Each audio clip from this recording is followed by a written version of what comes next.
the Hoosier Dome, Indianapolis, Indiana. Is that the president with his entourage of security guards? Hey in there, unlock your door. It's Mike Larocco from nearby South Bend. He was welcomed back in style. Now, you'll recall Larocco won the opening round of the series, suffered miserable starts the next couple of races, but was easily the fastest rider on the track. Broke his wrist in a practice crash, missed 7 rounds, but to the delight of the Indianapolis crowd, Larocco was back. Now, this is heat action from the second heat race of the night. I want you to watch the center of the tabletop jump just past the first corner. Bradshaw totally out of control and off his Yamaha.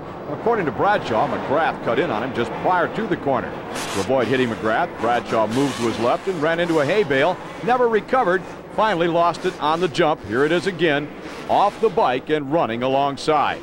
Now, Mcgrath went on his merry way in a familiar position, out front. No surprise there. Bradshaw was at the back of the pack, trying to make up ground. Well, he worked up to 7th, but you need a 4th to transfer to the main. Now, same heat race. This is the battle for second. Phil Lawrence, number 31. Michael Craig, number 24.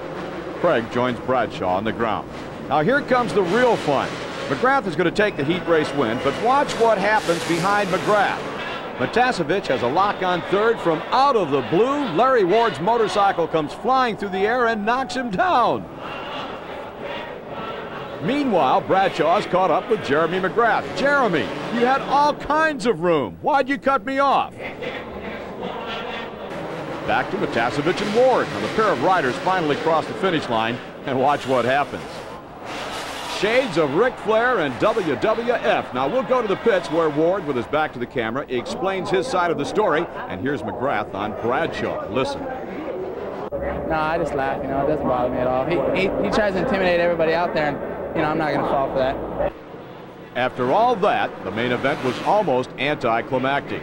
Now, the whole shot went to Steve Lampson with Mcgrath close behind. In the second lap, the pair of riders swapped positions, and the race for first and second place was over.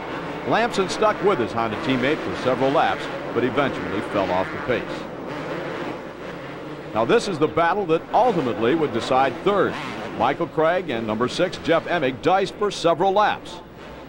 Coming up, we'll go to the back of the pack where Mike Kiedrowski was all but eliminated from the championship chase. Kiedrowski had a terrible start, then crashed. The Kawasaki ace ended up 12th for the night. Back to the battle for third and watch Michael Craig. Now, whatever Craig was doing did not include staying on the gas. Jeff Emig easily made the pass to secure the show position. Now, Jeremy Mcgrath has obviously been the big surprise of the season. The rookie sweeping to all of the victories, and obviously the championship is well in hand. But Michael Craig opened an awful lot of eyes throughout 1993.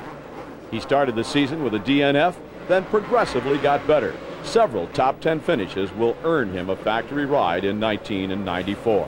Steve Lampson holding on for his best ever Supercross finish. He's going to take a second place in Indianapolis.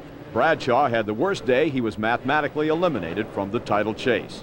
Oblivious to the problems behind him, Jeremy Showtime Mcgrath dazzled the crowd with win number 8. Here are the results. It was Mcgrath coming out on top, followed by Lampson, Emig, Craig, and Guy Cooper. The standings look like this. We'll go to Bob Hanna, who's with Jeremy Mcgrath. Jeremy, I'm getting the impression that once the gate drops, everybody gives up, knows they're racing for second, and you just go ahead and take the win. Well, Bob, I don't think their intentions are that, but that's my intentions, that's for sure. You know, I want to win every race as good and as far as I can win it by.